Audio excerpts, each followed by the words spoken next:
नमस्कार। आकाशवाणी जयपुर अजमेर से प्रस्तुत हैं प्रादेशिक समाचार।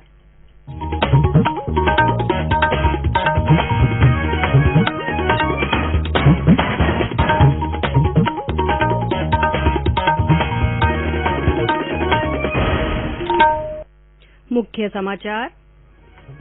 प्रदेश के 6 नगर निगमों में महापौर पद के लिए भाजपा और कांग्रेस सहित 13 प्रत्याशियों ने दाखिल किए नामांकन। आज नामांकन की होगी जांच। राजस्थान पुलिस कांस्टेबल भर्ती के लिए आज से हो रही है लिखित परीक्षा आयोजित। कोविड गाइडलाइन का किया जा रहा है पालन। प्रदेश में कोरोना संक्रमण के 1810 नए मामले आए सामने। अब तक 1,87,000 से अधिक लोग हुए स्वस्थ। और भरतपुर जिले के पीलूपुरा में गुर्जर आंदोलन आज छठे दिन भी जारी। सरकार ने आंदोलनकारियों से वार्ता के लिए आगे आने की अपील की। समाचारों के साथ मैं अल्पना राठौर। कोविड-19 महामारी के खिलाफ देश एकजुट होकर लड़ रहा है। आप भी हमारे साथ सुरक्षा और बचाव के 3 आसान एहतियाती उपायों का संकल्प लें। मास्क पहनें, 2 गज की दूरी है जरूरी, सुरक्षित दूरी बनाए रखें, हाथ और मुंह साफ रखें। और अब समाचार विस्तार से। प्रदेश की 6 नगर निगमों में महापौर पद के लिए कुल 13 प्रत्याशियों ने नामांकन दाखिल किए हैं। इनमें 12 भाजपा और कांग्रेस के अधिकृत प्रत्याशी हैं, जबकि जोधपुर में एक निर्दलीय उम्मीदवार ने भी महापौर पद के लिए नामांकन दाखिल किया है। आज नामांकन पत्रों की जांच होगी और कल नाम वापस लिए जा सकेंगे। महापौर का चुनाव 10 नवंबर को होगा। उप महापौर के चुनाव 11 नवंबर को होंगे। इधर कांग्रेस ने जयपुर ग्रेटर से दिव्या सिंह और जयपुर हेरिटेज से मुनेशा गुर्जर को प्रत्याशी बनाया है। वहीं भाजपा ने जयपुर ग्रेटर से सौम्या गुर्जर जबकि हेरिटेज से कुसुम यादव को चुनाव मैदान में उतारा है। कांग्रेस ने कोटा उत्तर के लिए मंजू मेहरा और कोटा दक्षिण के लिए राजीव अग्रवाल को अपना उम्मीदवार बनाया है। भाजपा ने कोटा उत्तर से संतोष बैरवा को जबकि कोटा दक्षिण से विवेक राजवंशी को प्रत्याशी घोषित किया है। जोधपुर उत्तर से कांग्रेस ने कुंती परिहार तथा जोधपुर दक्षिण में पूजा पारीक पर दांव खेला है। उधर भाजपा ने जोधपुर उत्तर में संगीता सोलंकी और जोधपुर दक्षिण में वनीता सेठ को अपना उम्मीदवार बनाया है। प्रदेश के 21 जिलों में जिला परिषद सदस्यों के चुनाव के लिए अब तक 38 प्रत्याशियों ने 41 नामांकन पत्र भरे हैं। सीकर और बांसवाड़ा में 7-7 प्रत्याशियों ने नामांकन दाखिल किए हैं। पंचायत समिति सदस्यों के लिए अब तक 143 प्रत्याशियों ने नामांकन पत्र भरे हैं। सिमलवाड़ा पंचायत समिति में सबसे ज्यादा 12 पर्चे दाखिल किए गए हैं। इस बीच कल चुनाव आयुक्त पीएस मेहरा ने वीडियो कॉन्फ्रेंसिंग के जरिए चुनाव की तैयारियों की समीक्षा की। श्री मेहरा ने चुनाव प्रक्रिया के दौरान अधिकारियों को कोरोना संबंधी दिशा निर्देशों की पालना करवाने के निर्देश दिए।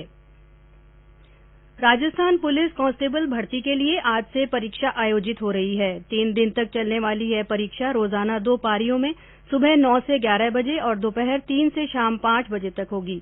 प्रत्येक पारी में लगभग 3 लाख अभ्यर्थी भाग लेंगे। परीक्षाओं के लिए कोरोना को ध्यान में रखते हुए विशेष व्यवस्थाएं की गई हैं। सभी अभ्यर्थियों को कोविड-19 से संबंधित अपना स्वघोषणा पत्र साथ लाने के निर्देश दिए गए हैं। पुलिस महानिदेशक एमएल लाठर ने बताया कि सभी अभ्यर्थियों की थर्मल स्क्रीनिंग की जाएगी तथा कोविड-19 के लक्षण पाए जाने पर परीक्षा आइसोलेशन कक्ष में करवाई जाएगी। लगभग 10% अभ्यर्थियों ने सभी परीक्षा केंद्रों पर आइसोलेशन का प्रावधान किया गया है। जयपुर मेट्रो आगामी पर्यटन सीजन को देखते हुए आज से छोटी चौपड़ मेट्रो स्टेशन पर जयपुर मेट्रो आर्ट गैलरी की शुरुआत करेगा। इस विश्व स्तरीय आर्ट गैलरी में देश विदेश से आए सैलानी राजस्थान की प्राचीन मूर्तिकला, रागमाला की पेंटिंग तथा अन्य सांस्कृतिक धरोहरों से रूबरू हो सकेंगे। केंद्रीय सूचना और प्रसारण मंत्रालय के प्रादेशिक लोक संपर्क ब्यूरो जयपुर की ओर से कोरोना से बचाव के लिए मास्क पहनने के बारे में जागरूकता लाने के उद्देश्य से जयपुर के प्रमुख स्थलों पर मास्क की कलाकृति लगाई जा रही है। शहर के स्टैच्यू सर्किल पर कल मेगा मास्क लगाया गया। इस विशाल मास्क का अनावरण प्रधान मुख्य आयकर आयुक्त सुमन सिन्हा और पत्र सूचना कार्यालय की अपर महानिदेशक डॉक्टर प्रज्ञा पालीवाल गौड़ ने किया। रीजनल आउटरीच ब्यूरो और इनकम टैक्स कार्यालय द्वारा ये संयुक्त रूप से यहाँ पे मास्क आर्ट इंस्टॉलेशन किया गया है स्टैच्यू सर्किल पे और इसका मुख्य उद्देश्य लोगों को मास्क पहनने के प्रति और कोविड अप्रोप्रिएट बिहेवियर को प्रेरित करने के लिए है। जैसा कि प्रधानमंत्री ने जन आंदोलन जब लॉन्च किया था उसमें यही आग्रह किया था, 3 संदेश दिए थे। कि एक तो मास्क समय समय पर पहने, 2 फीट की दूरी बनाए रखें, 2 गज की दूरी बनाए रखें और बार बार अपने हाथ धोएं। तो इनका पालन करने के लिए, लोगों को प्रेरित करने के लिए आज ये यहाँ पे इंस्टॉलेशन किया गया है। ये समाचार आकाशवाणी जयपुर अजमेर से प्रसारित किए जा रहे हैं। समाचार अभी और भी हैं, उससे पहले ये संदेश। चलो मिलकर एक शुरुआत करें, चलो एक फैसला आज करें, मास्क नहीं तो टोकेंगे, कोरोना को रोकेंगे, चलो एक इरादा करते हैं, चलो कुछ वादा करते हैं, मास्क नहीं तो टोकेंगे, कोरोना को रोकेंगे। समाचारों में आपका फिर से स्वागत है। प्रदेश में कोरोना संक्रमण के मामलों में एक बार फिर बढ़ोतरी हुई है। कल संक्रमण के 1810 नए मामले सामने आए हैं। इनमें जयपुर में 333, जोधपुर में 206, बीकानेर में 203, अजमेर में 110, अलवर और सीकर में 102, जालौर में 61, नागौर में 58, श्रीगंगानगर और पाली में 55, कोटा में 53, बाड़मेर और चूरू में 45, भरतपुर में 43, झुंझुनू और उदयपुर में 39, दौसा में 36, भीलवाड़ा में 28, चित्तौड़गढ़ में 27, हनुमानगढ़ में 22, धौलपुर और टोंक में 20, सिरोही में 17, राजसमंद में 15, बारां और झालावाड़ में 14, डूंगरपुर और सवाईमाधोपुर में 11, जैसलमेर में 10, बांसवाड़ा और करौली में 7 और प्रतापगढ़ में 2 संक्रमित मिले हैं, जबकि बूंदी में कोई भी संक्रमण का मामला सामने नहीं आया है। इसके साथ प्रदेश में अब तक 2,05,800 संक्रमित मिल चुके हैं। इस बीच कल 1,822 लोग संक्रमण से मुक्त भी हुए हैं। अब तक 1,87,000 से ज्यादा लोग स्वस्थ हो चुके हैं। राज्य में अब 16,301 सक्रिय मामले बचे हैं।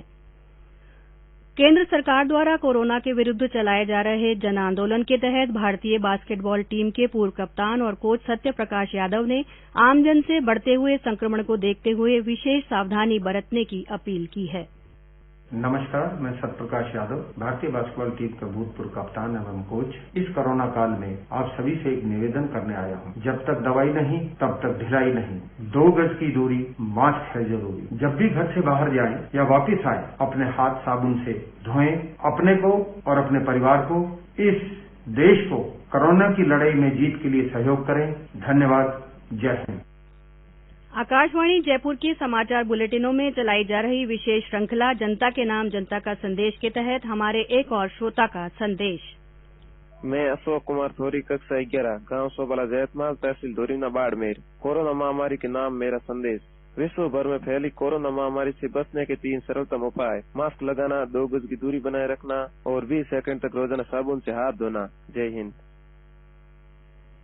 एमबीसी कोटे की बैकलॉग भर्तियों सहित अन्य मांगों को लेकर भरतपुर जिले के पीलूपुरा में गुर्जर समाज का आंदोलन आज छठे दिन भी जारी है। राज्य सरकार की ओर से लगातार आंदोलनकारियों से समझाइश के प्रयास किए जा रहे हैं। खेल मंत्री अशोक चांदना ने कहा है कि सरकार ने गुर्जर समाज की मानने योग्य सभी मांगों को मान लिया है। उन्होंने कहा कि गुर्जर नेता कर्नल किरोड़ी सिंह बैंसला और संघर्ष समिति आंदोलन की राह छोड़ वार्ता के लिए आगे आए। श्री चांदना ने कहा कि अति पिछड़ा वर्ग के शैक्षणिक, सामाजिक और आर्थिक विकास के लिए सरकार ने कई महत्वपूर्ण कदम उठाए हैं। करौली से हमारे संवाददाता ने बताया कि आज करौली हिंडौन सड़क मार्ग रोडवेज की बसें शुरू कर दी गई हैं। इसके अलावा गंगापुर सड़क मार्ग पर भी बसें संचालित की जा रही हैं। हालांकि आंदोलन के कारण अभी भी बयाना हिंडौन सड़क मार्ग बाधित है। वहीं हिंडौन सिटी बयाना रेलखंड पर रेल यातायात अवरुद्ध होने के कारण 6 गाड़ियों को बदले हुए मार्ग से चलाया जा रहा है। और अब अंत में मुख्य समाचार एक बार फिर। प्रदेश के 6 नगर निगमों में महापौर पद के लिए भाजपा और कांग्रेस सहित 13 प्रत्याशियों ने नामांकन दाखिल किए हैं। आज नामांकन की जांच होगी। राजस्थान पुलिस कांस्टेबल भर्ती के लिए आज से लिखित परीक्षा हो रही है। कोविड गाइडलाइन का पालन किया जा रहा है।